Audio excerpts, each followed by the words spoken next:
Hello and welcome back to Crit and Crit. I'm Scint. I'm Axion. And we are resuming our discussion of Harry Potter and the Prisoner of Azkaban and our playthrough of Final Fantasy V. This time we are talking about family. Kind of well-timed in that regard, given we've got King Tycoon here, who I'm 99% sure is not actually King Tycoon, but it's been long enough since I played through this game that I don't remember exactly what happens next. Right here with his two daughters. Alright, so there is a saying that we've probably all heard, and there is a longer saying that it is corrupted from.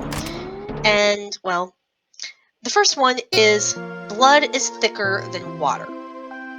The full quote is, the blood of the covenant is thicker than the water of the womb. So, very similar, but completely opposite. The former obviously means, like, you stick with your family. The latter, however, means chosen family is a stronger bond than the accident of birth. And that, I think, is a very, very potent theme over the course of the Harry Potter series, particularly where it comes to Harry himself, who effectively has no family. Not that he can care about. His parents are dead, his only blood relatives actively loathe him, and are basically only taking care of him out of forced obligation. I do not think they would have sought him out if he had not been dropped on their doorstep with a letter from Dumbledore. Because, well, we know that they know about the Wizarding World because of Lily, but I do not think the Dursleys would have taken him in without some sort of implicit threat from Dumbledore. I don't remember if we ever find out what was in the content of that letter. On the other hand, we do see other fairly strong family bonds. Hermione has never spoken ill of her parents. We just don't really get to see them very much because, as Muggles, they're very tangential to the overall story that we get to see from Harry's perspective. But we also have the Weasleys, who are a chaotic but very loving family. And they actually seem to become more Harry's family than his actual birth family. Because, well, he's chosen that. They care about him. Before they even know who he is, they care about him. And that says a lot. Especially if you are in Harry's position, if you are a child who has never really felt actual love since you were an infant. How devastating must that feel to suddenly realize the absence of it? Like, I really think the Harry Potter series, if it was released today, would hit a lot differently because we as a culture have gotten so much better about talking about abuse, neglect, and just mental issues. And a childhood without love or affection or any sort of connection is devastating.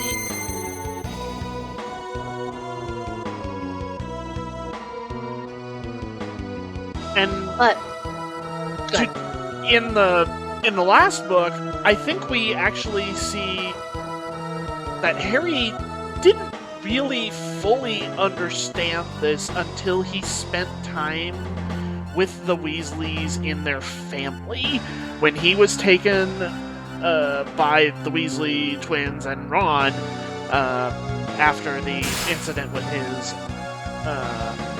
his aunt.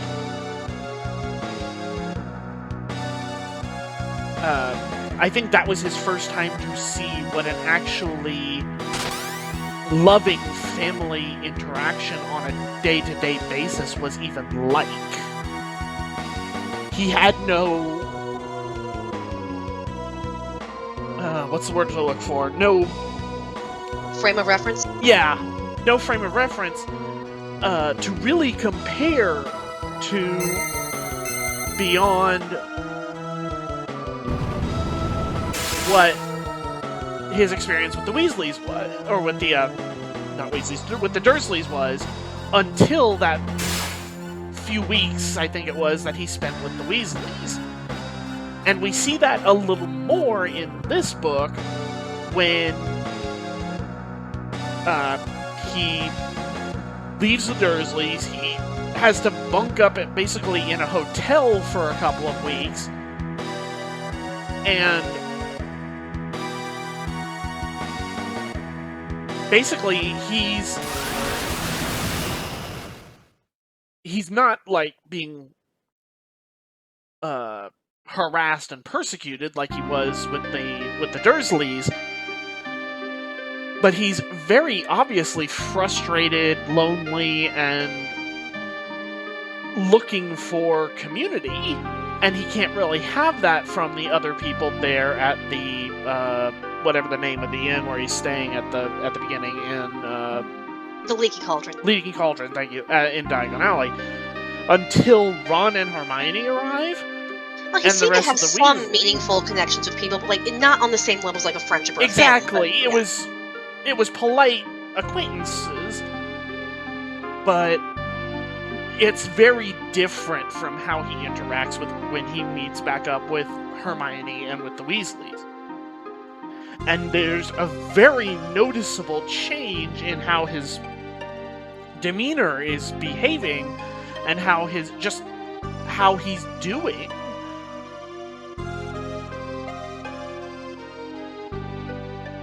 Yep. When they arrive, he goes from basically just kind of moping around and going through the motions of his day-to-day life to being actively excited.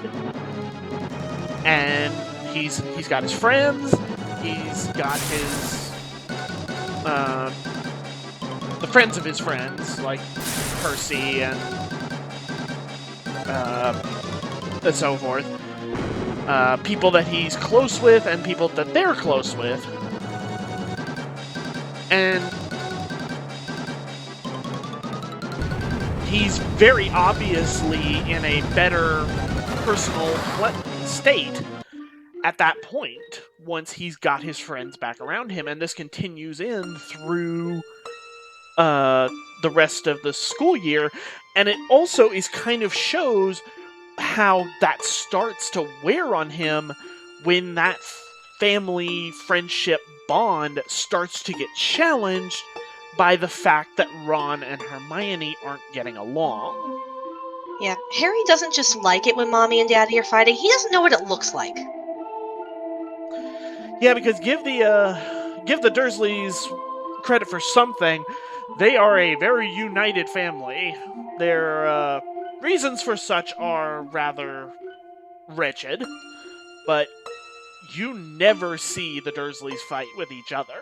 They are unified in their desire to make things miserable for Harry. And admittedly, that comes from different places. Dudley just does it because it's fun and he sees his parents doing it and he enjoys picking on someone who's smaller and weaker than him, whereas his parents, it very much comes from their disdain for magic and anything that is not normal, quote unquote. Yep.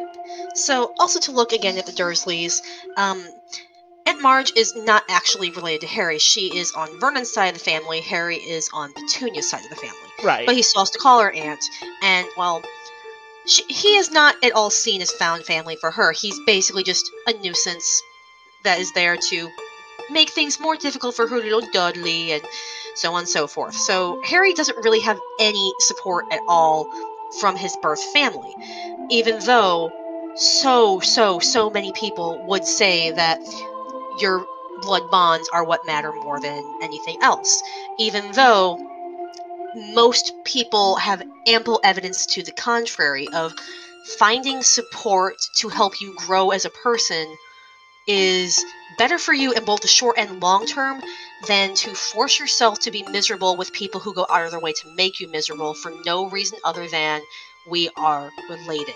Mm-hmm. You don't pick who you're born to, but you get to pick what kind of person you become. Right. So, and this is also where Sirius comes into play, because as mentioned, Sirius is Harry's godfather. Harry has never gotten to know him because, well, things went very badly.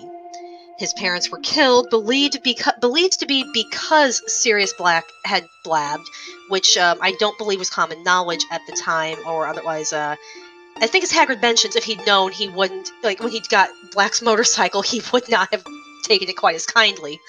But Black is sent off to prison under effectively being framed for one of his best friends faking his own death to frame him for mass murder and the murder of two of his oldest friends. Which, yeah, that's actually why Black doesn't go insane in Azkaban, because they can't take unhappy memories from you, and he is not happy to know he's an innocent man, because not being the source of telling on where their location was still means he made the bad call of putting the wrong person in the position to know that. So, but now that he is out of prison, he's trying to reconnect with his godson, made complex by the fact that he's a wanted man and a fugitive, which will put a strain on things for the rest of their acquaintanceship. But Harry has actually an adult role model that he can talk to specifically for him. It's like, he has Mr. Weasley. Don't get me wrong. Mr. Weasley is a great role model and a great father figure, and I do think that he's done dirty by a lot of the series by not getting the credit for being the parent figure Harry needs. The Weasley parents are both amazing parent figures to Harry, and they absolutely deserve the title of found family. Yep, absolutely. And he's got Dumbledore to some extent, but, well, we see over and over again that Dumbledore is very, very prone to using people. Dumbledore sees the world as chess, though I'm pretty sure he also sees it as mousetrap, which is a really unnerving combination of board games, and I kind of defy somebody to come up with how those work. If you move the knight here, it makes the bathtub trigger. Guess he's not here. Oh, right, we left him over on the island. Yep. We don't really hear too much about Lupin's family here, but we do get the impression that he was very, very, very close with his found family of the other Marauders. So we know that this is an important thing for others as well, not just Harry. Right.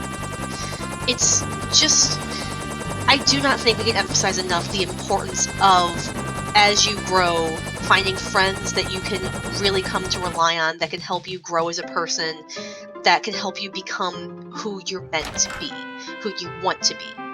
And it's sometimes hard to grow in that same way when you are just around the people you've known your whole life. Because you get stuck in a rut of being seen in a very specific way with little to no encouragement to break outside that box sometimes. And so, especially to kind of build off that, even if you reach a point where you want to change or where you want to explore more of yourself and find out more about yourself that may stray out of that mold, it is very common for family who have known you one way or another for your entire life to go, no, I don't like that you want to change. I take that as a personal offense, or this is not the person that I wanted you to be. I don't like the way you're changing because I liked the way you were before, or any number of things along those lines. There's also crab bucket mentality, if you're familiar with that one. Yes. To explain the metaphor for anyone who doesn't know, if you put a bunch of crabs in a bucket, any crab that attempts to climb out, other crabs will pull them back down rather than let them escape or work together to escape. It's also known as tall poppy syndrome, the idea that the tall poppies will be cut down to not outshine the others, and I'm not sure which term is better. I kind of think crab bucket is more accurate because those crabs tend to be making, like, you can see them kind of making the choice to drag someone back down, rather than some unseen gardener doing it. Right. But, like, the idea is still there of how dare you change in a way that makes me look bad or upsets the status or just quo makes or me something. uncomfortable, or makes me have to adapt. I like the status quo. I like the way things are. I like how I have always seen you. Why are you making things difficult for me? How dare you inconvenience me with your basic existence? Alright, is this where you're hanging out, Sid? Nope, that's the queen.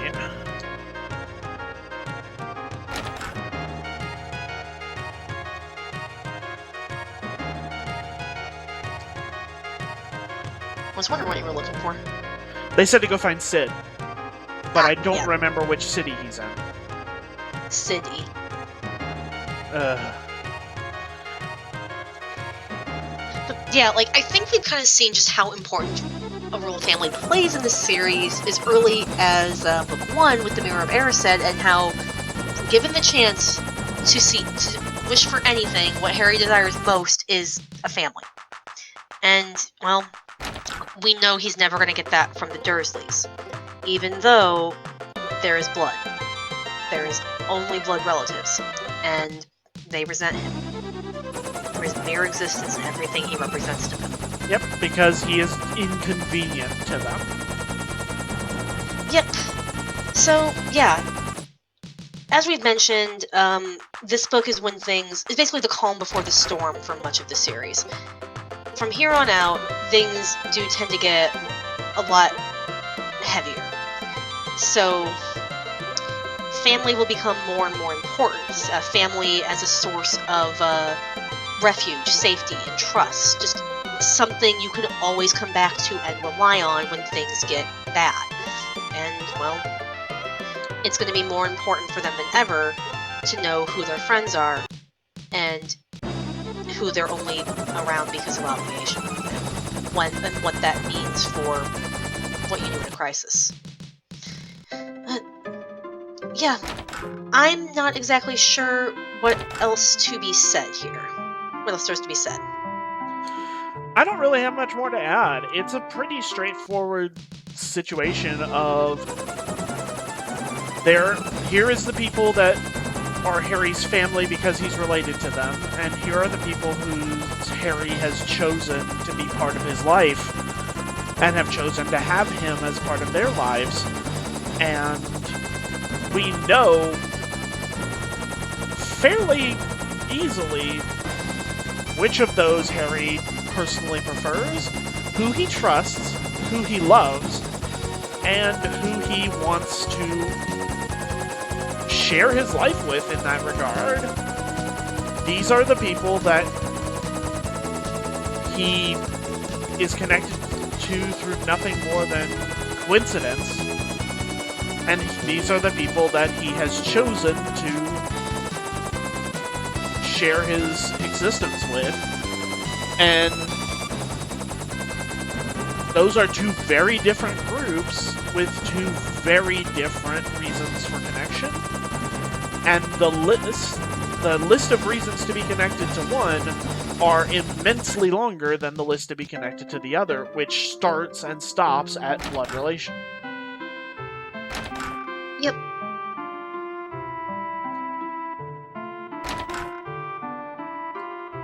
Though, to note, we will mention this more in later books, but the blood connection is actually very important. So, as much as it goes against what we've been talking about, the way magic tends to work in the Harry Potter universe, blood family, no matter how they treat you, can't be fully discounted because magic is special. Yep, so much magic either requires some kind of blood connection or functions because of a blood connection. And we find out more about this later. Yeah, though I will say that we have gotten a little bit of hint about it, because, as Dumbledore mentioned back in book 1, there's a protection spell that is a remnant of Lily's sacrifice. So, mother to son. And that may or may not be relevant to this. But we'll get into that when it becomes relevant in an actual book. But for now, I think that's kind of it on our ramble about found family versus blood family.